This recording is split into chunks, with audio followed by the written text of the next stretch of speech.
vlog. Aujourd'hui, on est dans nos parcs. Les parcs, c'est ce qu'il y a de plus important dans notre communauté, d'après moi. À chaque fois qu'on y a investi, on a vu les familles et puis les utilisations prendre forme. Alors, on va avoir une mise à jour de René Proto, qui est vraiment la gestionnaire principale là, de toute cette transformation-là de nos parcs. Aujourd'hui, on vous parle du parc Riverain, mais j'ai aussi une mise à jour au parc Saint-Germain, situé dans la Côte-de-Sable.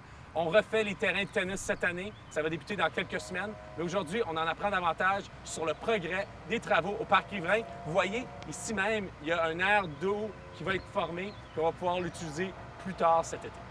René, c'est toujours plaisant d'être ici, de voir les améliorations dans nos parcs. On s'est rencontrés à l'automne dernier pour donner un petit peu un contexte de ce que les gens étaient pour voir des travaux. Comment tu décrirais la période ces derniers mois? Les travaux avancent bien. Comme vous pouvez voir, la démolition du terrain de tennis a été effectuée. Et puis là, ils sont en train de niveler puis ils se préparent à mettre l'asphalte pour essayer de reconstruire le terrain. Puis le pavé, les tuiles de pavé ont commencé à être installées. Le terrain de fer à cheval, ça s'en vient. Il reste la clôture à poser. On voit, là, on voit ça. Donc, on voit vraiment que ça commence à se développer. Ouais. Donc, pour donner une idée du timeline, le contracteur devrait avoir fini vers la fin août tous les travaux pour la phase numéro 1. Ça étant dit... C'est la grosse phase. Hein? C'est la grosse phase. C'est la grosse phase. Il y a beaucoup d'installations qui sont en marche en même temps. Ça étant dit, il y a certaines installations qu'on va pouvoir ouvrir à l'avance. Par exemple, le parc à chiens est disponible pour que les gens puissent s'en servir.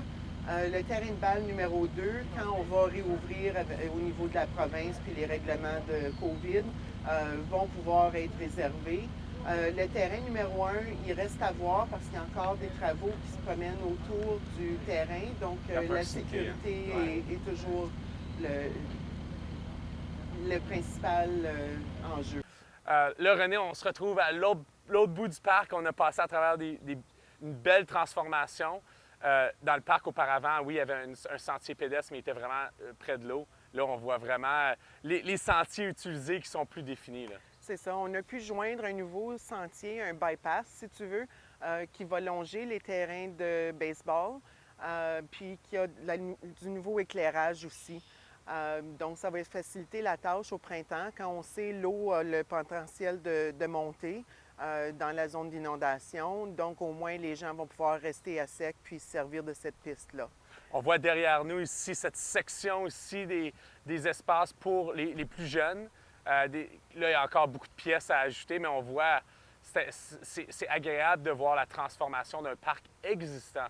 Parce que souvent, on voit un peu plus quand on peut raser des sections puis le refaire, mais là, vraiment, on travaille entre des arbres puis entre des sections qui sont déjà définies. Puis on avait aussi une certaine partie de la structure de jeu qui avait été remplacée il y a seulement quelques années, puis elle est encore en très bon état. Donc, on a pu prendre avantage de garder cette structure-là, la modifier légèrement en fait d'emplacement, puis rajouter des nouveaux éléments pour faire un update, si tu veux, pour une mise à jour d'équipement de jeu. Absolument. Alors, on garde une attention sur les travaux. Peut-être cet été, certaines composantes. On vous garde informé de ce qui ouvre quand. Et puis, à travers ça aussi, il y a une deuxième phase. Alors, on partage le lien quand il est disponible plus tard cet été. Absolument.